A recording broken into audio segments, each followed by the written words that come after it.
Hi, good evening. Welcome along. This is the Transfer Show. There are less than 21 days of the window to go. And are we about to see a Premier League scramble for one of the best goalkeepers in the world? Well, we might, because there is significant news on Gianluigi Donnarumma coming up. Dharmesh Sheth is with me this evening. Also coming up, why Jack Grealish chose Everton to revive his career and the numbers behind the move. We'll be live to Newcastle as they close in on at least one new signing. And will he, won't he? We'll get the very latest on Alexander Isak and ask if he's now more likely to stay in the North East. Benjamin Sesko turned down Newcastle to join Manchester United. He tells us why this hour. And we've been with Arsenal today. And after Mikel Arteta said that they're actively looking at options in the market, we'll have a look at who could leave and who could come in. Grealish and this imminent move, not a surprise. What did surprise me this morning was hearing that Savinho might be on the move. What's the latest on that? You're not the only one that was surprised. I think a lot of Manchester City fans would be surprised as well. But Tottenham clearly like the player. They've approached Manchester City about signing Savinho. There have been talks between the two clubs. City, though, are not interested in selling Savinho. And it would take, you would think, a really, really huge offer from Spurs for City to even consider letting him go. Remember, he only signed last summer. And some of the games that he played, people were thinking City have got a really, really good one here. And any recruitment that Manchester City might have in the wide forward area, I think would be contingent on Savinho leaving. But the noises we're getting at the moment is that they don't want to sell him. However, if Spurs were to test their resolve, it would be interesting to see what Manchester City would do. There's been lots of talk around social media and a few journalists talking about Rodrigo from Real Madrid interesting Manchester City.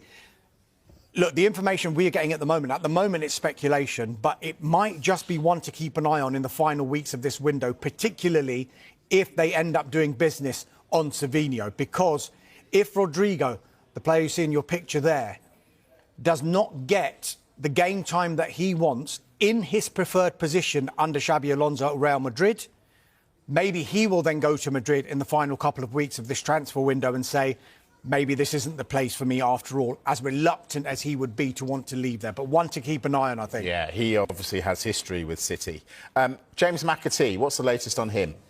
Right, so, I mean, all day we've been talking about this Court of Arbitration of Sports hearing into Crystal Palace, and that could have an impact on what Nottingham Forest do for the rest of this transfer window, because they now know, and it's been confirmed, that they will be in the Europa League. And this could have a direct impact on who they can sign and potentially players who would want to go. You mentioned James McAtee. We're told that talks are now advancing between Nottingham Forest and Manchester City over McAtee. City and Forest yet to agree a fee, though it's thought City would want more than around £20 million. McAtee himself open to the move. Personal terms not expected to be a problem. He's got interest from Germany as well. RB Leipzig and Borussia Dortmund remain interested. But Forest, they look like they're really pursuing and pushing for this one to the point where they retain a hope that maybe he might even be part of their squad in time for their Premier League opener against Brentford on Sunday. Bit of a way to go yet, but it looks like the direction of travel here is that Forest really pushing to sign him. Oh, interesting. All right, there's loads to get sorted out at Newcastle as well, as we know. So let's bring in our reporter Keith Downey, who covers that patch for us. Keith, obviously we're going to talk Alexander Isak in just a moment. First, though, Malik Chow. Now, we saw him leave Milan last night, so where's this deal up to?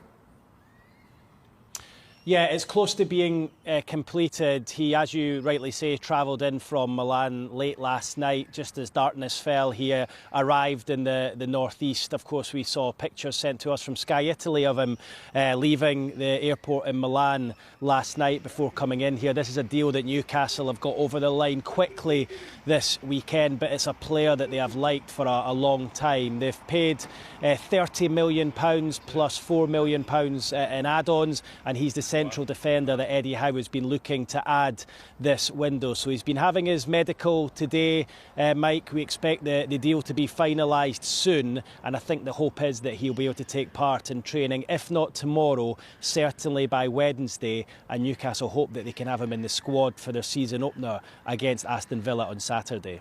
Yeah, OK. All right, let's talk Alexander Isak. We have to do that. Less than 3 weeks now until the close of the window. So what's your reading of the situation? Look, I think the longer this goes on, the longer there is stalemate, so to speak, the more likelihood there is of Alexander Isak playing for Newcastle this season. Look, Liverpool came in for him 10 days ago, didn't they, with that bid of £110 million plus add-ons. It feels like it's been a long 10 days since then. Now, of course, as we know, Newcastle tried to line up a replacement for him. They thought Benjamin Sesko was that man. Instead, of course, he opted for Manchester United at the last moment, and it left Newcastle high and dry. I feel their options now, between now and the end of the transfer window, are getting less and less. And I think there's a huge question mark hanging over the Isak deal, because Newcastle will not allow the Swedish striker to leave and join Liverpool if they don't have a ready-made replacement lined up. As I say, the options are fairly thin on the ground, and as the days tick on, I would say it's increasingly likely that he will be a Newcastle player this season. Certainly for the first part of the season anyway. We'll wait and see what happens in January. But of course, with that, there's going to have to be a lot of work behind the scenes. Clearly not happy, Alexander Isak, but neither are the Newcastle United supporters. It feels like there's been a lot of bridges burned these last couple of weeks. They're not happy with his conduct, so a lot is going to have to be smoothed over behind the scenes for him to continue here and continue in a positive way, because he was a real fan's favourite. Think of all those Newcastle fans, Mike, who of course he reduced to tears at the cup final back in March with that winner against Liverpool. People have got Isak 14 tattooed all over their body. You see kids in the street everywhere in Newcastle with Isak 14 on their shirt, and I think for them, they just feel really let down by his conduct these last couple of weeks. So Eddie Howe's going to have to do his best man management skills with not just the player, but with the supporters as well, to ensure that they can move on from this. But look, there is still 3 weeks left. I wouldn't be surprised if Liverpool came in with another bid. But until Newcastle have a ready-made replacement, and as I say, they don't have many options left, until they get someone in, Alexander Isak will be going nowhere. OK. What about Johan Wissa? Will he be joining Newcastle?